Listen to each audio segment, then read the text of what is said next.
Hi there, and welcome to everybody watching in what is now a particularly better Sunday than it was earlier on today. Different host today. Normally it's Scott Patterson doing it, but don't worry, Scott, if you're watching, I'll try not butcher the show too much. But as always, got two fantastic guests on with me. JB, I'll come to you first. Obviously, you've had a busy and an expensive week, having been over in Geneva to see the team play against Servette. How was that, and how are you today? Yeah, very well.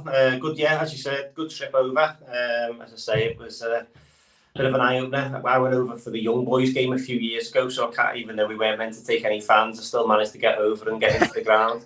But I knew it was going to be expensive then, but it didn't stop the Rangers fans having a good time and once again representing the club really well. So yeah, no, that was a good trip, and today's been a good day as well. So yeah, all good.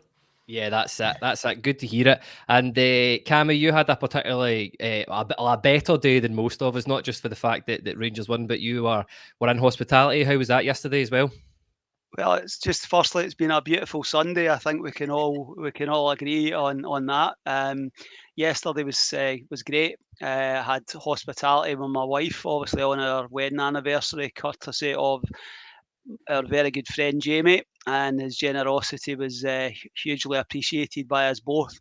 Great day, and as you boys all know, had the pleasure of meeting James Tavernier and Todd Cantwell before the game. Wasn't the greatest 90 minutes, but it's safe to say meeting Tav and Cantwell was the highlight of the day. But it was really good, and obviously we won the game and in the hat for the last 8. Unlike some others. that's it exactly. I'm glad you had a really good day. The hospitality is fantastic, and the fact that it was your wedding anniversary. What do you say? That many happy returns? Is that what you say? I've no idea. Yeah, congratulations anyway. But yeah, glad you had a good day. But yeah, we'll get into it. We're going to talk a wee bit about the game yesterday's Scottish League Cup game against Morton at Ibrox. We'll discuss the next round of the draw, how we've managed to avoid some of the more challenging ties in that. I think that's Hearts, Hibs, Aberdeen. I think that's everybody that I can think of from that side of the draw. I think it's important that we'll discuss how important it is that we win this League Cup, given that the final's in December 17th. How handy would it be to have a trophy in the bag before the split at Christmas? We'll get the guys' thoughts on why the new signings haven't gelled. What are some of the issues that are surrounding the team at the minute? We'll certainly have a look at Hagi's post-match reaction yesterday. It was very, very interesting for myself being in there. Hagi's quite a calm guy, but I think spiky would be the word that I would use to describe him yesterday. And obviously we'll get talking about the massive, massive game that we have against PSV Eindhoven on Tuesday at Ibrox. But everybody who watches the Wednesday show likes to know I do a wee on this day. I always try and keep it if I'm doing the Monday, Sunday, whatever as well. So on this day, I'll come to you, Scott, on this one first. In 2005, Rangers defeated Celtic 3-1 in a game where Alan Thompson was sent off again against Rangers. And a certain Mr. Lennon was also sent off at full time in that game as well, if I remember. The goal scorers were Purso, Buffo and Novo. What are your memories of that game, Scott? I mean, I watched it back, obviously just before we came on, and Big Dado, who loved a goal against them. And it's funny because it was Marvin Andrews watching it back, Jock Brown on the commentary. Marvin Andrews strided forward and he picked out a fantastic pass, and Dado stuck it away. Big Marvin, top man, came across to our, and I've met Marvin a few times. He came across to our box to say hello yesterday. Great guy. Thomas Buffel, a player that had so much ability, and it just didn't really happen for him. But a great goal, the type of goal you want from a midfield player. Some breaking for midfield, stuck it away, and Nacho hit probably one of the worst penalties you've ever seen in your entire life. And the Celtic goalie, who I think it might have been Rob Douglas, just dived over the top of the ball, and Rangers won. It was a glorious sunny day. There was a beautiful pattern on the pitch. I remember there was a bit of an outcry about the sort of pattern on that. It was a bit controversial, but great. And Big Dado loved a goal against them, and that's what we'll obviously talk about. The new boys. We've got that game coming up in a couple of weeks' time. you get yourself inside with the Rangers fans if you score against Celtic, and particularly if you score winning goals against Celtic. And Dado done that across the 2 or 3 years that he was with us. I love the big man, great player. Yeah, he was. I actually think somewhere in the doldrums of this Is Ibrox, he made it into my all-time, greatest ever starting Rangers 11, a big Dado up front. But we've got another Croatian that we're going to talk about next, JB. You're on this day as Rangers splashed £4 million in 2010 on Nikica Jelavic from Rapid Vienna. It was a 4-year deal. That year, I think we signed James Beattie and Vladimir Weiss just before it, which I think I know which striker out of those two made more memories at Rangers. But yeah, fantastic player. I think Andrew Anderson, when I was on the Wednesday pod, actually said that Cyril Dessers might have a bit of the Jelavic about him, which we'll definitely come on to later on. But yeah, what was your memories of Nikica Jelavic? And I know you've probably seen him for more than one team. Yeah, as you say, it was, and you know what, it's one of the signings, you go back through the years, and obviously we've signed hundreds of players throughout the last, however many years we've been following Rangers, but the Jelavic one was one I was really looking forward to. We were linked with him, I think it was in the January before, and the deal was on, the deal was off, and so therefore you start watching it, you fall victim of the YouTube highlights. And I remember watching him and then watching his games come in, and he had a great strike run towards the end of the season, and we were thinking, who's this guy? He was scoring overhead kicks, volleys from the edge of the box, and I'm thinking, this is going to be too good to be true. And then I remember saying to my dad, he's going to be special. And I think he got a Croatia call up not long before we'd signed him, so therefore you knew he was coming with a good calibre. Croatia were on the up at the time, so yeah. And then he touched down, and then it didn't take him long before he scored. I don't think he scored in his debut, but it was certainly early on. And then he got a bad injury. I don't want to mention his name too much, but obviously Ian Black went right through him. He should never have been allowed to sign for Rangers after that tackle anyway. I know we were desperate, but we weren't that desperate. But then he came back and scored some absolute great goals, and similar to the aforementioned Croatian, he loved the goal against them as well. Never forget obviously the League Cup final when was it the final or was it the semi? It was the final, wasn't it? I know. When Stephen Davis scored in the first half, I think Joe Led equalised, and then Jelavic scored the winner, which must be the slowest ever goal watching it go in. I think Fraser Foster's still trying to keep it out the net. But it was, he was just brilliant. He had a little bit of everything. He was so classy. He was a penalty box. He turned into a bit of a penalty box striker, in terms of one touch, two touch inside the box, and he went too soon, didn't he? Obviously the Premier League money came in, and then obviously down to Everton, and I think when he arrived there was Stephen Naismith might have been there. I think that was their front two for a wee bit, and he went down there and he started the house on fire. I think he scored 6 or 7 on the bounce for his first few games. All goals were one-touch finishes as well. Mm-hmm. And then there was talk even then of him then taking a bigger move. I think the likes of Manchester United and stuff were linked, and it just never really happened for him. Ever a couple of injuries, and it was a bit stop-start. But no, a fantastic player, and a player that I like most, speaks really highly of the club, and has started to come back and do a few bits with Legends games and different bits and bobs. So no, a lot of time for Jelavic.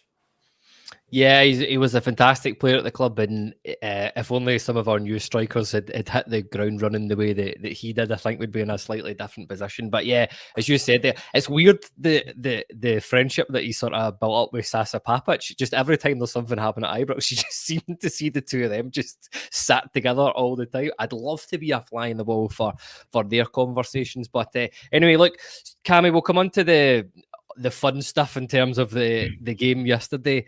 My thoughts on it were post-match, where it was just that first half again was just woeful. But we'll begin, by saying really slow start by Rangers in the first half. I know there was 8 changes in the starting lineup from that team that played Servette. Other than a decent 45 minutes from Matondo in the first half, what was your thoughts on it overall? To be honest, I wouldn't have made quite as many changes. I thought that was my first observation. I thought middle to front, I think we need a bit more consistency. I think that's a huge factor in the relationships, and the fact that they don't look as though they're in sync sort of situation. So it was one of those, got to half time 0-0, and I must confess, they were well organised, but I thought we were very predictable, we just didn't move the ball quick enough. Efeko was obviously just sitting as almost a third centre half sort of situation, playing very deep. Dujon Sterling, I think, showed that he is a defensive right back and isn't a James Tavernier bombing up and down. So I think you were quite limited, because that's obviously the way that Michael Beale favours. But it's a bad 40, and this isn't a dig at Rabbi Matondo, but it's a bad 45 minutes when Rabbi Matondo's sticking out like a sore thumb sort of thing. I thought over the piece, I thought he had a typical Rabbi Matondo game. I thought there was positives. There was times where they ran into traffic, gave the ball away, but there is something there with him, So that was the only sort of highlight of the sort of first half, to be honest, Kyle. Yeah, totally agree. There was so little to talk about. I think there was a sort of volley that Dessers fashioned for himself. Of poor choice, but I remember trying not to say the word fashion on this podcast. But yeah, it was a really good opportunity. I think if he'd have hit to either side of the goalkeeper, he would have had a couple of goals that game. But yeah, totally in agreement with you there. That was hee-haw to talk about. Other than that, and a couple of Matondo forays into the box. JB, the next talking point of the game was that Morton took the lead on 52 minutes after being awarded a VAR penalty. Again, Dessers, who will be the theme of this podcast, I guess, was adjudged to have fouled Broadfoot after still it took so long to clear this ball. Like when he had the first touch, I was like, what are you doing? Get the ball away. But both managers described this penalty as really soft. I've got to say, my initial thought, having seen it in the ground, was that's a penalty straight away. I was surprised the referee didn't award it initially. But yeah, what do you think? Do you think this was a penalty? Do you think it was the right decision? And what do you think about Dessers taking an absolute age to get rid of the ball?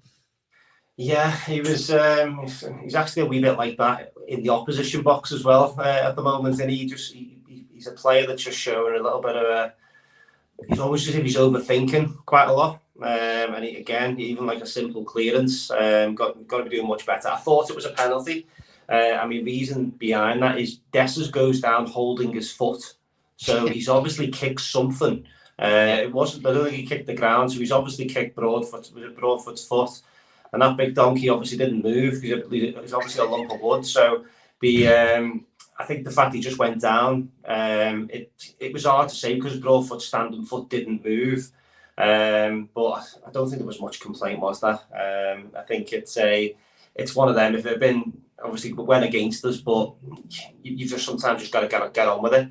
I say that's probably sparked the game into life. I do worry if we hadn't have conceded that goal, how long would it have been before we actually got a bit of a wake up? So penalty for me, but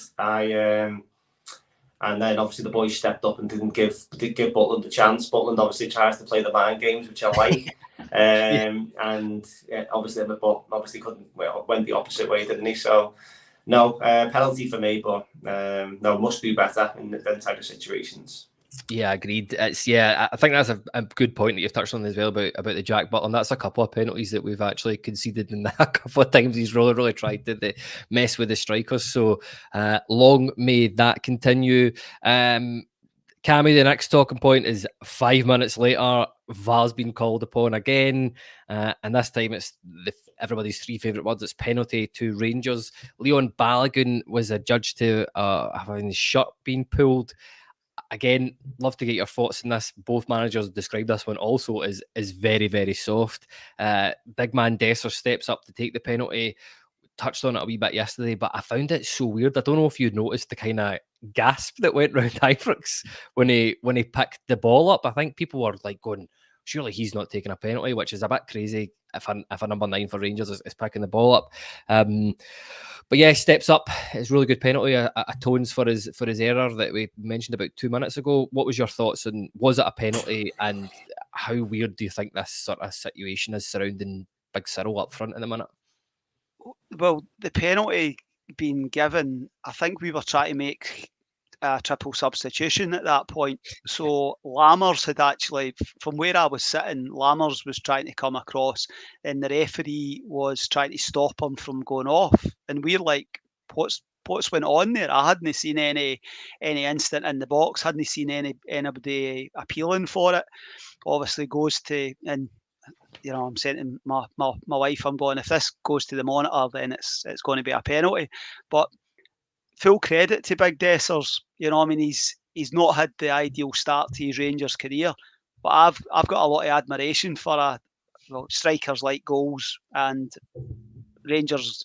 The Rangers number 9 or number 9 should always be taking the penalties, regardless of James Tavernier being excellent. I always think penalties are a great way to up your goals tally. But I thought he showed great character and belief in himself that he was going to stick it away, and he stuck it away with aplomb. You know, I mean, I think he's not had the ideal start to his Rangers career for a variety of reasons. But what's that? A couple of goals he's got now. Mm-hmm. You know, and it's. You know, it's one of those. The most important thing for me was we lost the goal, Kyle, and we bounced back really, really quickly. I think that there's been a lot of times where we've sort of huffed and puffed, and I thought if it goes 10, 15, 20 minutes still at 1-0, I think we could be up against it here. But we managed to get the goal back relatively quickly, and I think we then had a reasonable spell for about 15, 20 minutes after that. Yeah, I totally agree with you there. I think it was fair play to him for stepping up. I think there's a couple of people in here as well. I think Joe also says I was too busy figuring out who was going off. I didn't even realise a VAR check was happening at first, which is definitely something we need to get better at. At least it was on the screens yesterday to say, but I don't know if an announcement, like, you know, when there's a substitution type thing going on would help that. But JB, I just want to get, you know, your thoughts on Cyril Dessers so far as well. Craig Hart, you know, fellow podder, hello over in Texas. He says he's taken an absolute age to do most things, Kyle. Cubby Cubster says, what is going on with Dessers' first touch during a match? It's heavy and there's no control. Saying that, he scored one and it was a nice penalty and assisted the other. Nearly had a goal against, you know, Servette away, and also scored that goal at home against Servette. So what have you made of Cyril Dessers so far in his sort of early stages of his Rangers career? Yeah, I mean, I think when we first seen him, it was a Hoffenheim away. I just thought he looked a bit heavy, a bit leggy. One thing about him yesterday, I did think he looked fit. He looked as if he had that extra half yard. I'd say one thing, he covers some amount of ground. For the guy of his size, what is he, 6'2", 6'3", he chases everything, and I think that sometimes might come to his detriment a little bit. He chases lost causes, which is fine if obviously having the effort, but sometimes I think when the ball comes to him, is he knackered because he's obviously just chased down someone 40 yards who's then just played the ball inside.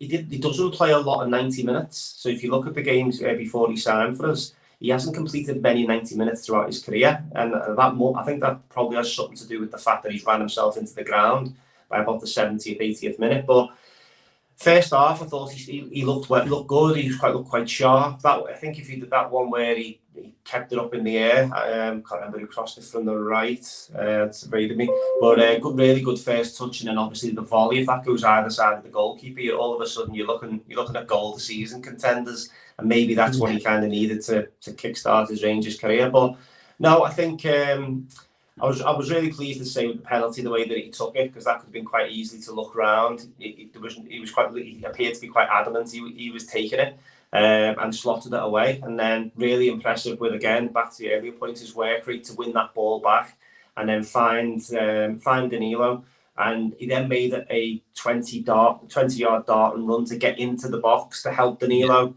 But obviously Danilo didn't need his help with a Jermaine Defoe-like finish. But yeah, he's it's early days for him.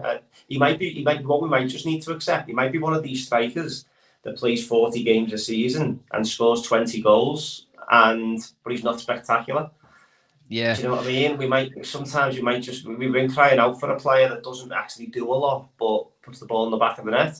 So what's he on now? Is he 2-4? Is he on? Yep. So 2-4. So if he keeps that ratio up come the end of the season, say we play 60 leagues, 60 games over the season, give me 30 goals a season all day. So we'll wait and see. But no, Ailey on the fence so far, but willing to give him the benefit of the doubt if he continues to put that shift in.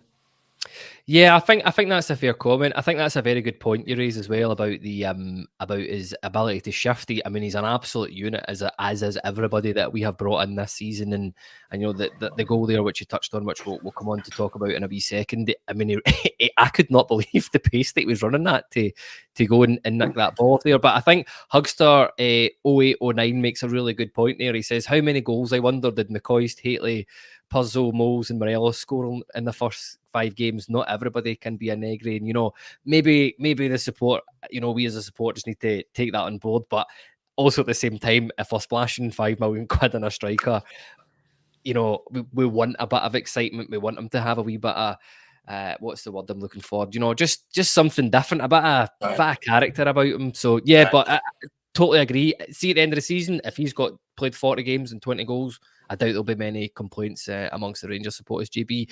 But Cammy, JB touched on it a wee bit there. The sort of last thing we'll talk about in the game was in 67 minutes. Again, it was really good bit of play by Dessers, and I've totally forgot that he had in my opinion, a goal incorrectly ruled off in the first half for a foul that was never a foul, especially having watched that back. It was not a foul. The ref should have let the goal score and reviewed it on VAR. But anyway, that's another discussion for another time. But Dessers wins the ball back in the middle of the park. He plays a really, really good ball to Danilo. Danilo takes it. I love the wee sort of cutback he's got in the box, and it's a great finish. GB described really well there as a Jermaine Defoe-like finish just under the goalkeeper. What was your thoughts on this goal overall, Cammy? I think it was just good play from Dessers, and he feeds it quickly to Danilo, and he excites me, I must admit. I have zero doubt that he will score a lot of goals for us. I think he has been trying too hard for me, Danilo. I think he looks like a player that just needs to chill a wee bit, you know, and just trust the talent that he's got, you know. But the two of them haven't set the header on fire. But, you know, I mean, that's them both got a couple of goals. You know, I mean, we're going into a 4-game spell here where if both of them manage to bag goals across those 4 games, we're going to be reasonably successful across that sort of mini block of fixtures, you know. But the most important thing, as I said earlier, we'd managed to get the goal back, get level, and then we'd managed to get ahead. And I think I feared for us, I must admit, when we went behind. So it was a positive that we've had finally got a reaction and had scored the 2 goals, you know. So Dessers and Danilo, I think there's undoubtedly much more to come from both of them. You know, it's I'm still struggling with the fact that it's not a wee Colombian number 20 that's playing up front, and it's going to take a wee bit of getting used to. And I think as a support, I think a lot of people we've become conditioned to a certain type of number 9 over the last 5, 6, 7 years. You know, I mean, we can, you know, Morelos in the last year wasn't the Morelos of the previous 2 or 3 seasons, but I think you become conditioned to a certain type. Fire the ball up, the striker Morelos at his peak holds the ball in, pings the ball out right, pings the ball out left. These guys are different types of strikers, and I think we just have to try and be patient. I'm not the most patient in the world, but I think if we're winning games of football and they're getting goals whilst we're not firing, hopefully as the weeks and the consistency selection, the more consistency, and they get to build an understanding of each other. Yeah, totally agree with you there. It's that old adage, though, man. I feel there's, you know, a wee bit of history repeating itself. When I'm sure it was it after like the Alice Kirk game, Gerrard said, you know, I think we did win that game and I think Morelos scored in that as well. And he was like, but what more do these players want? They're at it and we need to show it now. And I very much I'm not jittery quite yet, but I'm very much, you know, edging closer towards that. But I totally agree. We just need to give them a bit of time. But how much time we as a support are going to give, I'm not too sure. But listen, GB, I'll come on to, and this might be a bit of a leading question here, because I think you know the title of the podcast, and certainly on social media. That was some of the biggest interactions that we got, was discussing Ianis Hagi and even before coming on this podcast. So firstly, before we get on to his stuff after the game, I was surprised he didn't start yesterday. I think I said in the Wednesday podcast I was expecting him to start, in the front three or the midfield or something like that. But he came on, 30 minutes to go. What did you make of the 30 minutes that he played in that game yesterday? Yeah, I thought he done really well when he come on. It was what I probably class as a Ianis Hagi type performance. Wanted to get on the ball, wanted to try and maybe beat the first man.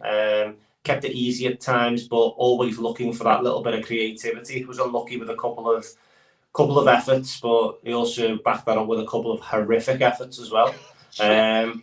He doesn't seem to have, for a guy who's got so much technique, his shooting ability can sometimes go a bit wayward. Like the free kick that he had, there wasn't one person in the ground or social media or anything who had any faith that he was even hitting the target. So when it went over, there wasn't even a sigh. Do you know what I mean? Yeah. So I'm a massive fan of the Hagi 55 season, as I think we all were. I think he had 18 goal contributions across the piece. Really important player. I think we won 3 or 4 games, 1-0. 1-0 Hagi. We had a little bit of a run. I think it was around October, November. So a lot of time for him, and he obviously speaks really well and everything else. My only concern is this Rangers team's crying out for pace. Really crying out for pace. It needs somebody that's going to be able to hit that byline. Is Hagi that man? I'm not too sure. Is he going to start winning tackles in the midfield? It's where do you play him? I think we can all probably agree whether we're going to get onto style of play on today's pod. I don't think anyone's particularly enjoying the style of play that we're doing since pre-season. Strangely, I was quite enjoying some of the football tail end of last season. I think of Easter Road, Tynecastle, we went and looked really good, and I thought, right, this is us turning the corner now. And then we've just gone back to this really slow style of football, waiting for things to happen, hoping that somebody steps up with a wee bit of ability. And that's how we'll win games. Now, as we know, you need more than that, especially against these teams. I mean, we use this, I think it's overused, that the teams come up when it's a low block. I think at times that's nonsense, in the fact that it's a low block if you allow it to be a low block. We don't seem to want to ever pass the ball quickly and do things 1-2 touch, quick, bang, in behind. Don't let teams settle. We're very patient in our approach, and I think the style of play is going to need to change if we want guys like Ianis Hagi getting in the team, because he'll be the next whipping boy if he was to come in and not perform. He's a guy that's got to give you numbers, because he doesn't give you much else. If he's not giving you goals and assists, he's giving you nothing, because he actually works quite hard over a 5-yard, 10-yard space. But he's me jury's out. I've seen the excitement. He seems to have got a better player after his interview. And like this Rangers team this season's got better after their result today. So it's, I'm on the fence with Hagi. I really want him to do well. I'm a massive fan. I'm just not sure.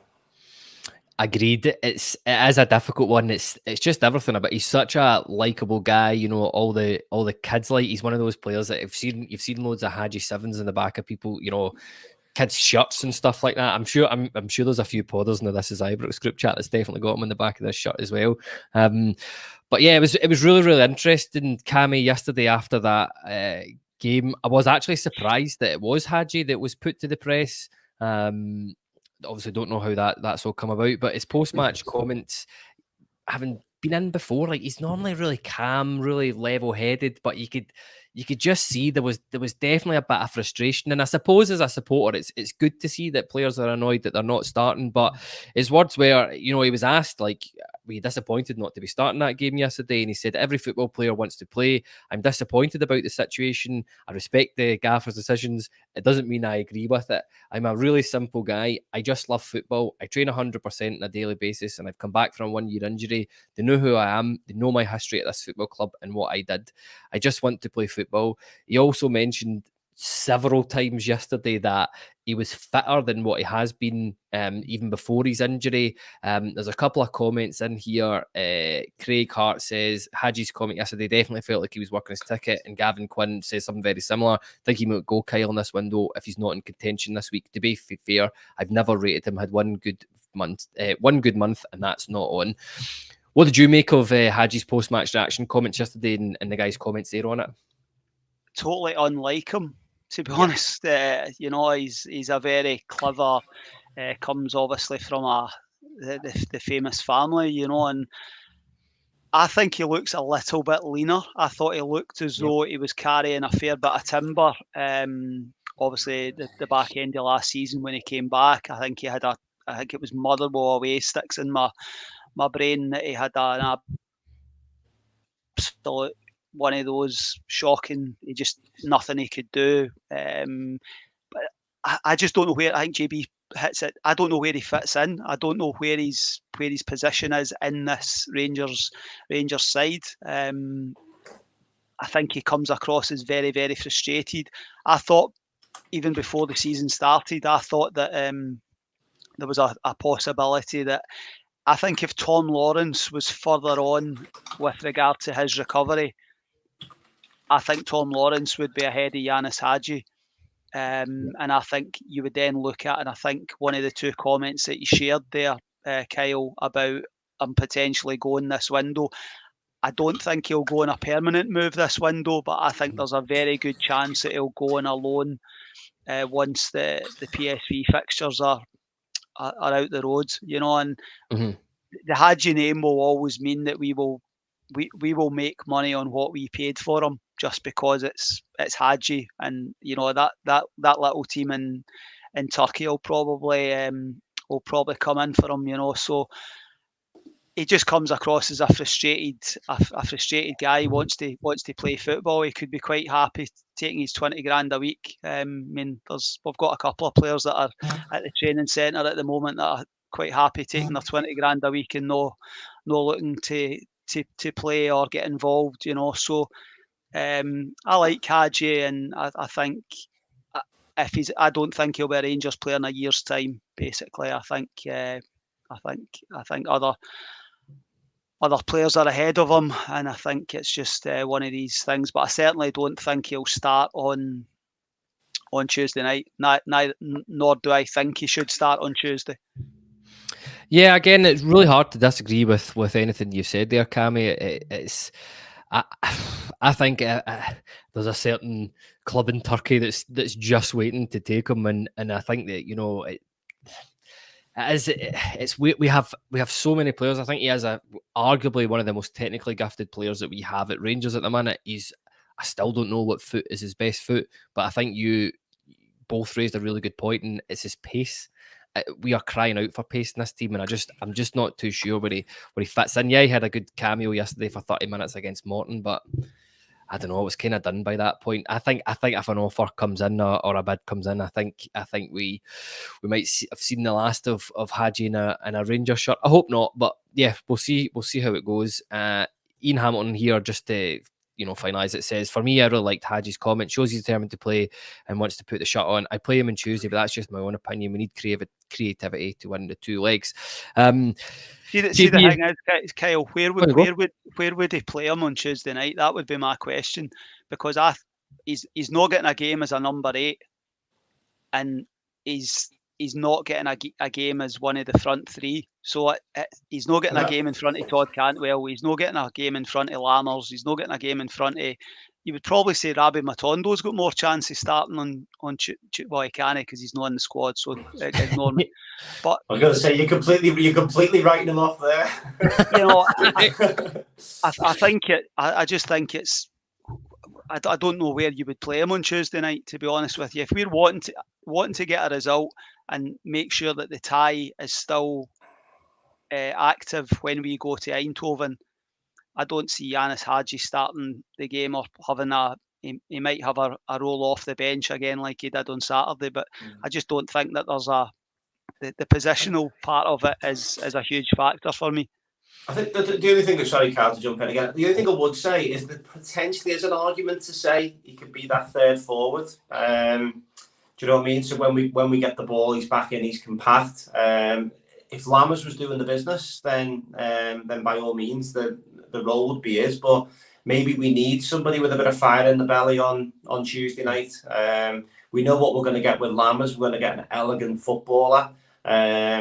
Maybe we need the bit of passion that Ianis has been saying, and that might rub up. I mean, the crowd will be there regardless on Tuesday. They always are on the big European night. So maybe that might just be the curveball, because I do think that high right position is the one that's up for debate. I think that's probably the only one in the starting 11 that's up for debate for Tuesday. Yeah, I mean, it's exactly as the two you said. There's a couple of comments. RFC72 here says, I'd have Hagi in the 10 all day if he continues to play Cantwell deeper. But that's the thing. I don't want him to play Cantwell deeper. I want Cantwell to be part of that front three, because that's where his best position is. And, a lot of comments coming in about, I'd prefer Hagi to Lammers. Scott Hammond also says Lammers has been shocking since the season started proper. Ian Hamilton again says I drop Lammers and have Denesas and Danilo up front, Kentwell driving things. So yeah, but we're going way ahead of ourselves talking about predicted lineups for the PSV. Kyle, do you know? I think it's funny though that 3 weeks ago Lammers was going to be a Ballon d'Or contender after a fantastic pre-season. And it's that's the nature of the beast.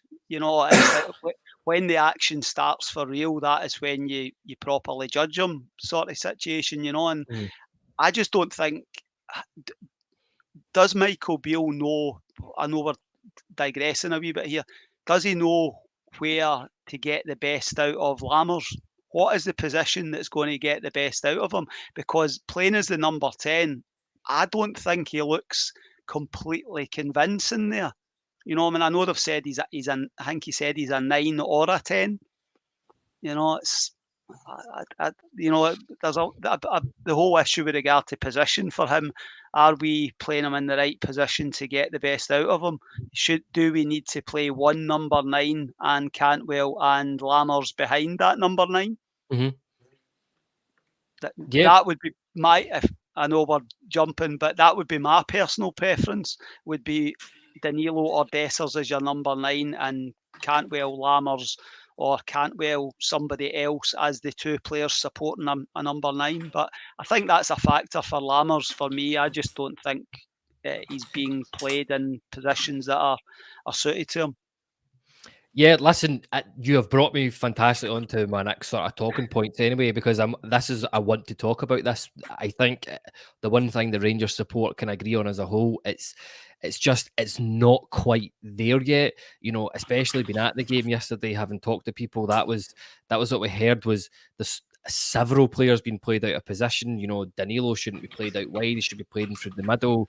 Going back to, I actually found this buried in the comments. I was going to bring this up when I was talking about Cyril Dessers, but it was a really good phrase that Ronald de Boer actually used when he was talking about Lammers. Said he's a shadow striker, he's not a 10, and he was really, really keen to make that point. He said he should just be playing just behind, a central forward. And I think, I'm sure you'll be able to pick me up on this, JB, as well, but people were saying Dowell was out of position yesterday, being so far on that. That was something I couldn't quite figure out. I thought Matondo had a really good game, but I just felt Dowell was always in his way when he was going to make that run. I was cracking up in the club yesterday watching it. It was that game yesterday should have been, certainly the first half, Ravi Matondo should have ran at that fullback 8, 7, 9, 10 times, and he did, every time he done it, he seemed to have some form of success. Where he did fail is when he started to go inside, because Dowell ran into his space. And I was so frustrated, because one of the big problems with this Rangers team, we can only compare ourselves to them, unfortunately, in terms of domestically. They have so much success because they've got 2 wide men or 4 wide men with the fullbacks hitting that byline and cutting balls back. And because of the standard of Scottish football, there's some of them are absolute log throwers. Do you know what I mean? And so if you put enough balls into that box, they're going to either foul you, or they're going to miskick it, miscontrol it, or if heaven forbid, a good cross. And if you can start getting men into the box, it's just a recipe for success. Now, for whatever reason, we seem to want to cut inside and do everything very centrally. We have since, including the Gerrard years. I had a little bit of a rant today with someone, but Gerrard, Gio, and Beale at times now, they want to do everything centrally, which I think is why we have a lot of success in Europe, because we dominate the ball well, we're composed, we hold our positions, we strike when the time's right. But domestically, we've got to find a better way. And I don't know, Tavernier has been getting a bit of grief the last few weeks. There was one today, right? And again, I can only compare to them. I only switched it on when I could see we were 1-0 down. And brave man. As bad of a footballer Anthony Ralston is, he hit the byline 3 times in the space of about 7 minutes and just put balls into the box, and the Kilmarnock players were just swiping it and it was carnage. Yeah, James Tavernier and Barisic, they want to cross the ball from about 30-40 yards out in for a hopeful cross. And with all due respect, these 6'3", 6'4" centre-halves, that your Kilmarnock, your Aberdeens, your Ross Counties, that's bread and butter for them. Do you know what I mean? So we need to start trying to find a way that we can start to get the balls wide and quick. And by the way, this is no way is this a pitch for Anthony Ralston to be getting sacked. A terrible footballer, but yeah, there you go. Yeah, listen, again, I totally agree with you there. I think we're very, very narrow. I mean, even from the first game of pre-season, it was the first thought in my head was how narrow we were. I mean, we'll take a snapshot for the game yesterday, and again, this might trigger some people because I'm going to mention John Lundstrom here. It was one of the few sort of good moments I felt they had in the game. Pelted down that right-hand side, got to the byline, swung it in, and there was 3 players in the box, and Sima connected with it and was unlucky not to score it. Absolutely smashed off the bar. And it's the thing that we've been seeing. I'm sure you two are like very similar to me in terms of just consuming RTV every spare minute you've got. But like, that's all the training drills are players getting the ball out wide, going down to the byline and crossing it in. And I'm yet to see it. I've seen it in glimpses, but I'm totally yet to see it. Yeah, Cammy, what I feel like JB and I have just gone on a bit of a rant there about crossing, but I totally agree with them. Where do you sit in this whole thing? Is this something that we need to get better at? Is it something? I mean, I don't. Are we going to see more of like a Matondo, at Ibrox or in games where hitting the byline? Because again, I totally get that it was against Morton, but it really created some good chances for us yesterday. That where do you sit in this whole width sort of debate? Well, I think what we lost Ryan Kent. Have we, in all these signings, have we replaced the sort of player that Ryan Kent was? I don't think so. I think we've signed a lot of players, but we haven't. Kent was capable, and I was one of Kent's biggest critics. But on that left-hand side, when he was good, he was really good, and he offered something on that left-hand side. And I think we're sadly, what Sakala's gone, he was an option to play there, as much as Fashion was very limited. But you're now in a situation where Rabbi Matondo is a viable option.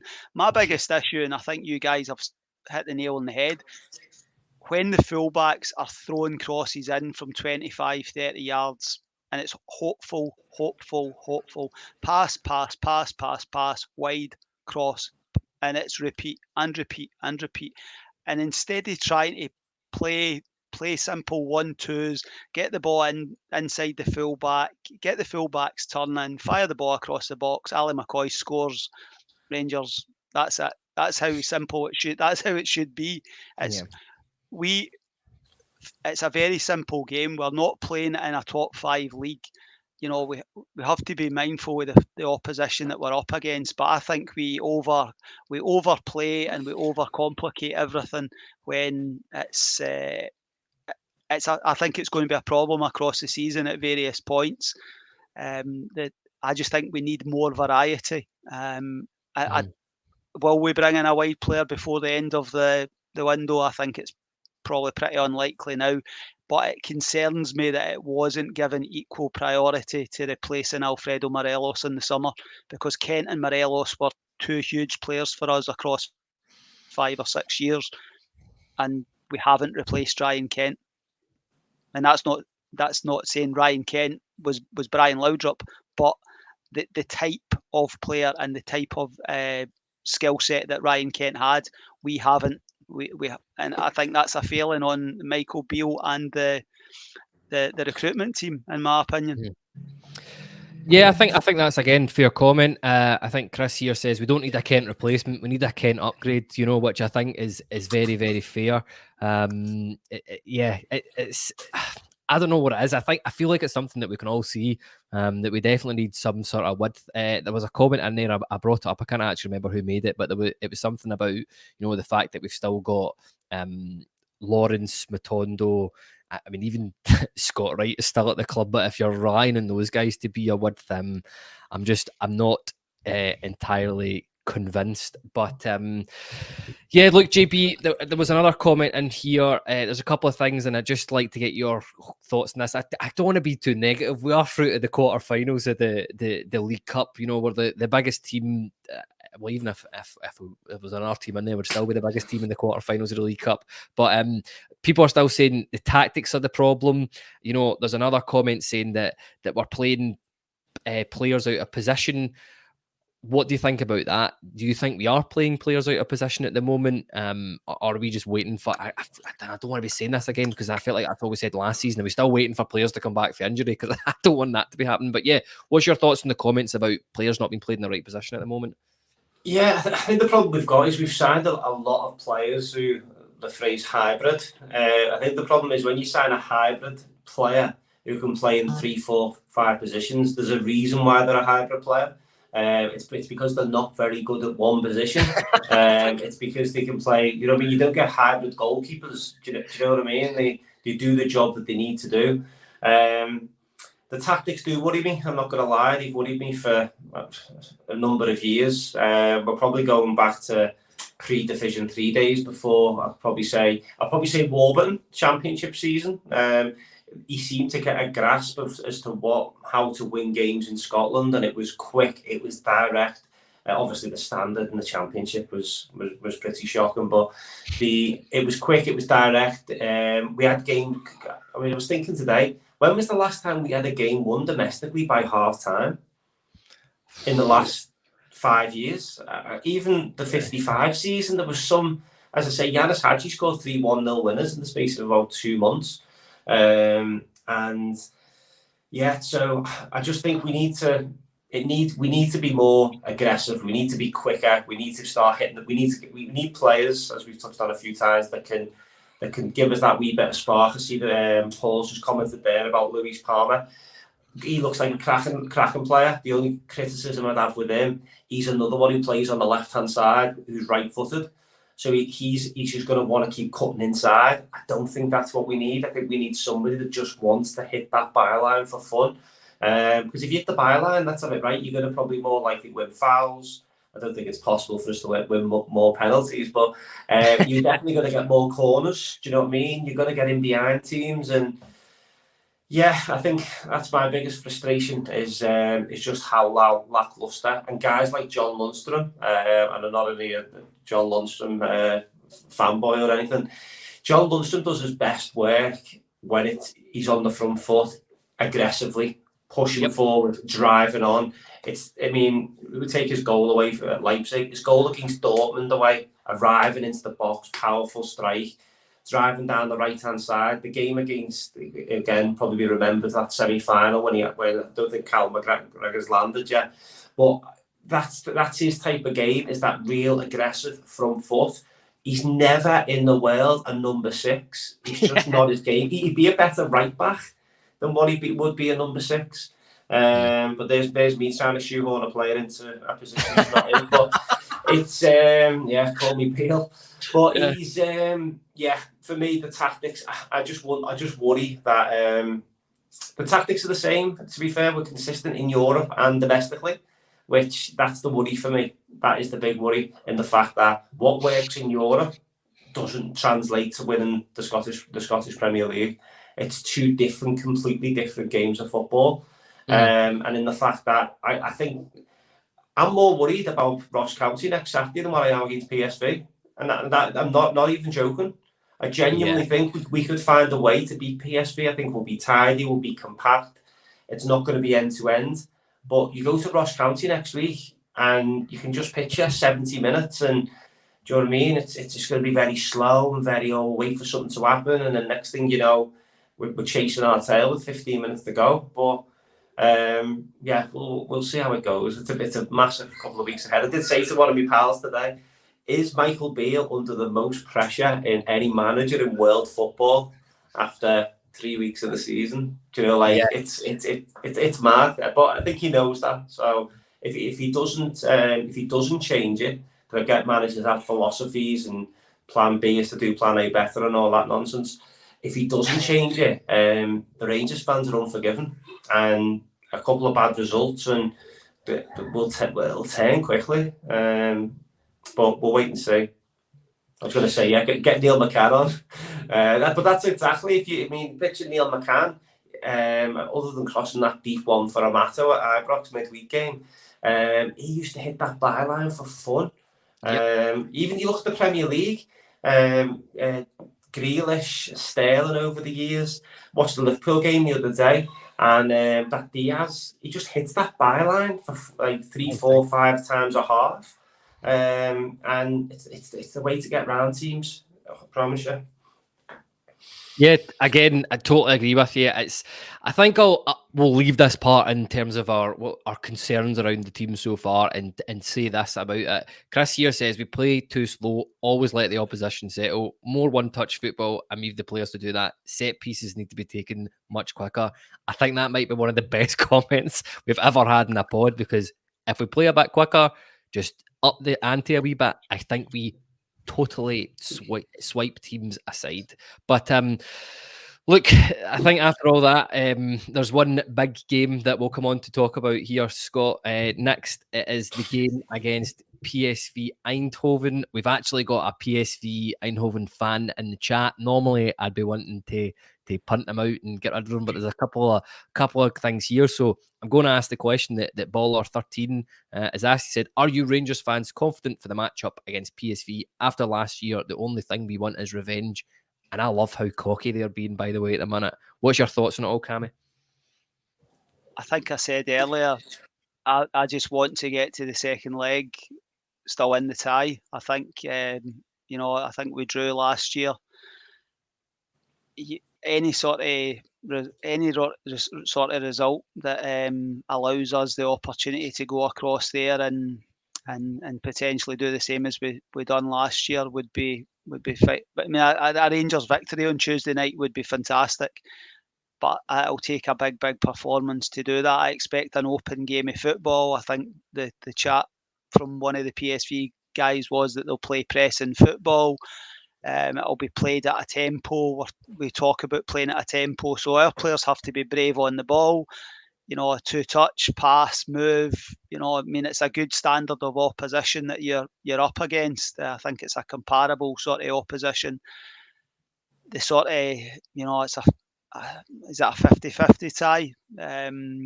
I'm not particularly comfortable the fact that we knocked them out last year, and this revenge sort of thing gets mentioned and what have you, But I think the most important thing is that Rangers play the best that we can on Tuesday night, and at Rangers Ibrox European nights, bar the catastrophe that was the Champions League, is usually an enjoyable experience, and we have got a decent record over the last 4 or 5 years in the majority of games. So hopefully Tuesday night is a game where we give our best performance of the season so far, because I think we'll need it. Yeah, totally agree. JB, how much of a benefit is it the fact that we have played well, maybe not some of the players in the existing squad, but we've largely played this PSV Eindhoven team before, and we've already done it last year. We put them out with a couple of great goals, to be honest with you. Does that mean anything this year? Does it? I mean, should we be using all this chat from all the PSV Eindhoven fans and the official, social media accounts about this revenge and are looking at come out? I mean, surely we've got to be using that to motivate the players. Yeah, I think so. I mean, I think we've got to remember is we live in a completely different world to the players. Do you know what I mean? They're professional for a reason. Do you know what I mean? And whether that would motivate them as much as it would motivate us, I mean, I've got no concerns. They're trying to build it up, and yeah, I think if it was going the other way, if we were playing them after getting knocked out last year, I'd expect us to be probably hitting the same pattern. Do you know what I mean? But I think the thing is, and again, could be left with egg on your face. These are probably at our level in terms of they're probably a Europa League side. Do you know, like in terms of standard quality of player. They're a selling club. They've got a couple of really good players. The big boys, Sangara, central midfielder. He's a fantastic player, and obviously we got Bakayoko who plays up and high. Really good players. Big Nillis as well. He was unlucky not to get a couple against us last time. I mean, we got through 2 legs with John McLaughlin in goal. Do you know what I mean? So we've got an upgrade straight away, and let's have it right as well. We had a couple of really good chances. We could have won the game at Ibrox, but Tom Lawrence obviously rattled one against the bar against them over there. So I don't think we should be too spooked. I think we've just got to go out there and give a really good account of ourselves. I think Beale spoke a lot about fitness in pre-season and how important that was going to be. So with a wee bit of luck and let's just hope that Tuesday night is the kickstart for the season. As Paul again said there, we shouldn't need motivation to be going into a European game, a Champions League qualifier. I think we just get right in about them from the first whistle.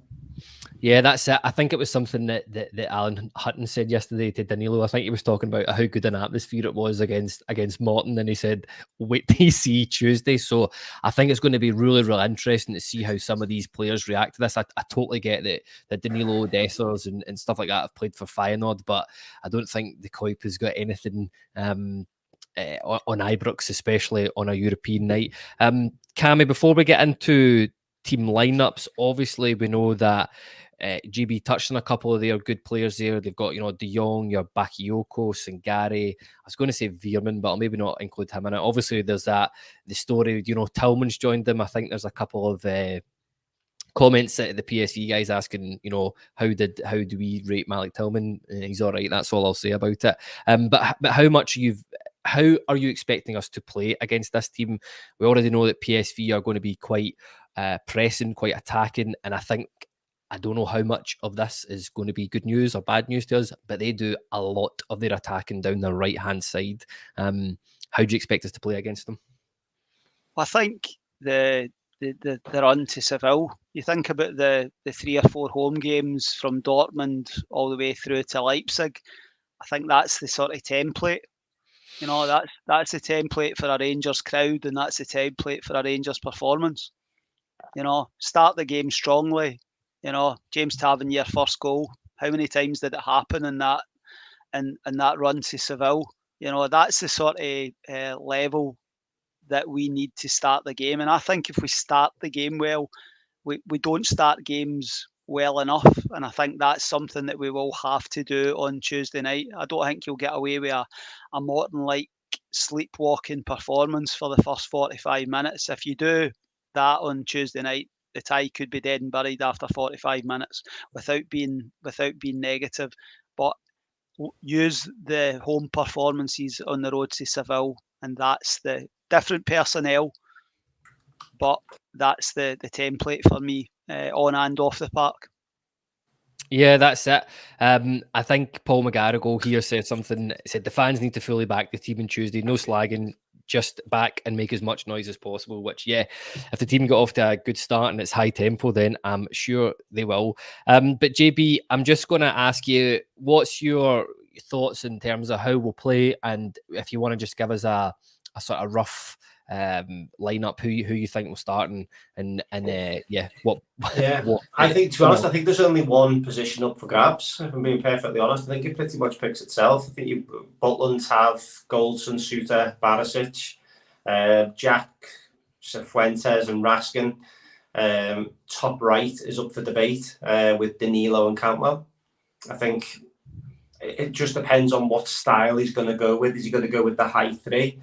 Is he going to be aggressive from the first whistle? If that's the case, I'd probably go with Seema. And just try and really stretch them, try and press from the front. I'd play Sakala, he's in form, but he's no longer with us. Bagged another one at the weekend. Scott Patterson's gone really quiet, but it just depends on what shape he's going to go with. I do think it needs aggression. It's going to need grafters. That might actually squeeze Dessers into it if we keep a real compact midfield. He might even go bold. He might even go Dessers, Danilo, and Cantwell. And the plan for Dessers is just to run himself into the ground, which we know we can do. And he gives us a physical outlet as well. So I just think that high of the right is up for grabs.